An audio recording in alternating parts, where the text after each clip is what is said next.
Muito boa noite. Boa noite, Bonner. Boa noite, Renata. Primeiro, parabéns por essa vitória ampla nas urnas. Muito obrigado desde já por abrir as portas da sua casa para o Jornal Nacional nessa noite tão especial, de um dia certamente que foi muito atribulado e tem sido para o senhor. Nós já sabemos que, em primeiro lugar, o senhor deseja agradecer aos eleitores brasileiros e é muito justo. Por favor.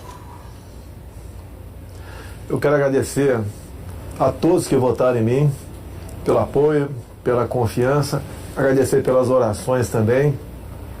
Afinal de contas, ao longo de 4 anos, não só durante a pré-campanha, bem como a campanha, nós tivemos uma bandeira baseada numa passagem bíblica, João 8,32. E conhecereis a verdade vos libertará. Está na hora do Brasil conviver com a verdade. Então agradeço esses que acreditaram na verdade e confiaram no meu nome nas urnas. Presidente, nesses poucos minutos que nós queremos aproveitar aqui a sua disposição para acalmar os ânimos que andaram tão acirrados ao longo dessa campanha. No primeiro dia, depois do segundo turno, o senhor disse aqui no Jornal Nacional que será um escravo da Constituição de 1988. No último sábado agora, na sua última aparição nas redes sociais, antes da eleição, o senhor estava com um exemplar da Constituição nas mãos e reiterou que todas as suas ações seguirão os postulados da Constituição. No seu discurso da vitória de ontem, o senhor disse que vai defender as liberdades e vai defender a democracia. Diante disso tudo, o que é que o senhor diria àqueles que ainda insistem em dizer que a sua eleição é um risco para a democracia? Primeiro dizer-lhes que as eleições acabaram. Chega de mentira, chega de fake news. Realmente agora estamos numa outra época. Eu quero governar para todos, como você bem disse, no Brasil, não apenas para os que votaram em mim. Temos uma Constituição que tem que ser realmente a nossa Bíblia aqui na Terra e respeitá-la, porque só dessa maneira podemos conviver em harmonia. Presidente, boa noite. Durante a campanha, o senhor já teve a oportunidade de se desculpar por palavras mais fortes que usou em sua pregação sobre um projeto polêmico de educação sexual nas escolas. O senhor chegou até a pedir desculpas aqui no Jornal Nacional por ter se excedido no calor das discussões. Numa outra ocasião, o senhor disse enfaticamente não ter nada contra os gays. Depois disse que vai lutar contra aqueles que querem dividir o Brasil entre homos e héteros, entre brancos e negros, entre sulistas e nordestinos. Há relatos concretos sobre pessoas que têm agredido gays, verbal e fisicamente. Na campanha, o senhor repudiou o voto dos que usam a violência. Como presidente eleito, o que o senhor diria para aqueles que ousem ser preconceituosos e agressivos contra outro ser humano apenas por serem gays? A agressão contra um semelhante tem que ser punido na forma da lei.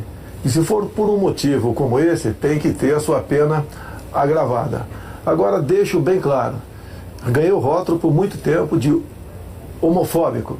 Na verdade, eu fui contra a um kit feito pelo então ministro da Educação, Haddad, em 2009 para 2010, onde chegaria nas escolas um conjunto de livros, cartazes e filmes, onde passariam crianças se acariciando e meninos se beijando. Não poderia concordar com isso. E a forma como eu ataquei essa questão é que foi um tanto quanto agressiva, porque eu achava até que aquele momento merecia isso. Bem, tivemos em parte sucesso, porque no ano seguinte a própria presidente Dilma Rousseff, depois de ouvir as bancadas evangélica e católica, resolveu recolher esse material, mas o rótulo ficou em cima de mim. E deixo bem claro que isso tudo aconteceu por ocasião, acredite, do 9º Seminário LGBT Infantil na Comissão de Direitos Humanos da Câmara, onde presente estava o então secretário de alfabetização do MEC, André Lázaro. E os senhores podem pegar as imagens no YouTube, onde ele dizia claramente que passou 3 meses discutindo até onde a língua de uma menina entraria na boca de outra menina para fazer o filme Beijo Lésbico para combater a homofobia. Então eu acredito que essa agressão contra a família e contra a inocência das crianças em sala de aula é que resultou, na minha forma, um tanto quanto violenta, concordo, para tentar demover o Ministério dessas cartilhas, desses filmes e desses cartazes.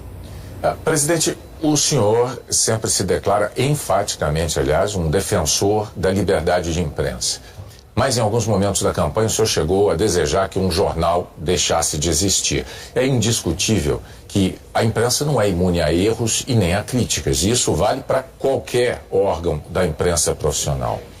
Mas também é fato que a imprensa livre é um pilar da democracia. Como presidente eleito, o senhor vai continuar defendendo a liberdade da imprensa e a liberdade do cidadão de escolher o que ele quiser ler, o que ele quiser ver e ouvir?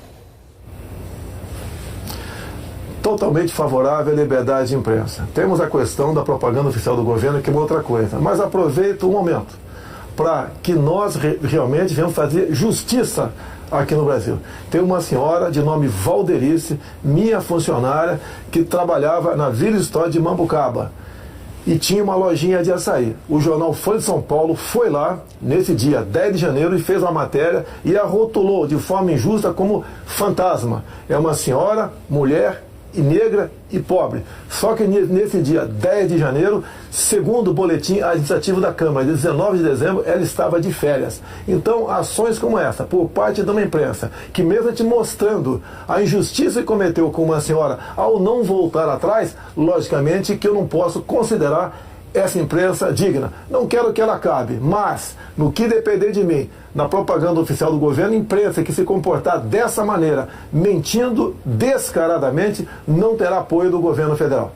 Então o senhor não quer que esse jornal acabe. O senhor está deixando isso claro agora. Por si só, esse jornal se acabou, não tem prestígio mais nenhum. Quase todas as fake news que se voltaram contra mim partiram da Folha de São Paulo. Inclusive, a última matéria, onde eu teria contratado, né, empresas fora do Brasil via empresários aqui para espalhar mentiras sobre o PT. Uma grande mentira, mais um fake news do jornal Folha de São Paulo, lamentavelmente. Presidente, me permita, como editor-chefe do Jornal Nacional, eu tenho um testemunho a fazer. Às vezes, eu mesmo achei que críticas que o jornal Folha de São Paulo tenha feito ao Jornal Nacional me pareceram injustas. Isso aconteceu algumas vezes, mas para ser justo do lado de cá, eu preciso dizer que o jornal sempre nos abriu a possibilidade de apresentar a nossa discordância, de apresentar os nossos argumentos, aquilo que nós entendíamos ser a verdade. A Folha é um jornal sério, é um jornal que cumpre um papel importantíssimo na democracia brasileira, é um papel que a imprensa profissional brasileira desempenha e a Folha faz parte desse grupo da imprensa profissional brasileira. Mas a gente pode seguir adiante com a próxima pergunta da Renata. Sim, presidente, no discurso em que o senhor fez essa mesma afirmação sobre a imprensa, o senhor disse que os marginais vermelhos serão banidos da nossa pátria. O que o senhor quis dizer com isso? Foi um discurso inflamado, com a Avenida Paulista cheia, e, logicamente, eu estava me referindo à cúpula do PT e cúpula também do PSOL. O próprio Boulos, havia momentos antes, dito que invadiria a minha casa aqui na Barra da Tijuca por ela não ser produtiva. Vimos o candidato do PT derrotado, em vídeo também dizendo que a crise no Brasil só acabaria quando Lula fosse eleito presidente. Então foi um momento de desabafo, é um discurso acalorado, mas não ofendia a honra de ninguém. O que eu quero dizer com aquilo? No Brasil, de Jair Bolsonaro, quem desrespeitar a lei sentirá o peso da mesma contra a sua pessoa. Presidente, essa campanha foi muito polarizada, todo mundo sabe, todo mundo notou, às vezes até dentro de famílias houve brigas, o senhor certamente tem conhecimento disso. Ontem, no seu discurso, o senhor muito corretamente disse que será o presidente de todos os brasileiros. Para conseguir o seu objetivo de conciliação nacional, respeitadas as diferenças de ideias, o que é que o senhor poderia dizer agora, nesse momento aqui no JN, para os que não votaram no senhor? Dizer a todos vocês que não votaram em mim que nós estamos no mesmo barco. Se o Brasil não sair dessa crise ética, moral e econômica, todos nós sofreremos as consequências do que se aproxima no futuro. Nós queremos junto com vocês. Afinal de contas, nós temos tudo para sermos uma grande nação. O que está faltando é a união de todos, evitar as divisões. Essas divisões apareceram no governo anterior nordestinos, sulistas, brancos e negros, ricos e pobres, homos e héteros. Isso nós vamos evitar. Vamos tratar todos iguais. E eu apelo àqueles que não votaram em mim. Nos dê oportunidade agora de mostrar que realmente nós podemos fazer uma política de modo que a felicidade se faça presente em nosso meio no futuro. Presidente, uma última pergunta. O senhor disse há pouco à Record e ao SBT que pensa em convidar o juiz Sérgio Moro ou para o Ministério da Justiça ou para o Supremo Tribunal Federal. Qual dessas duas funções o senhor prefere para ele?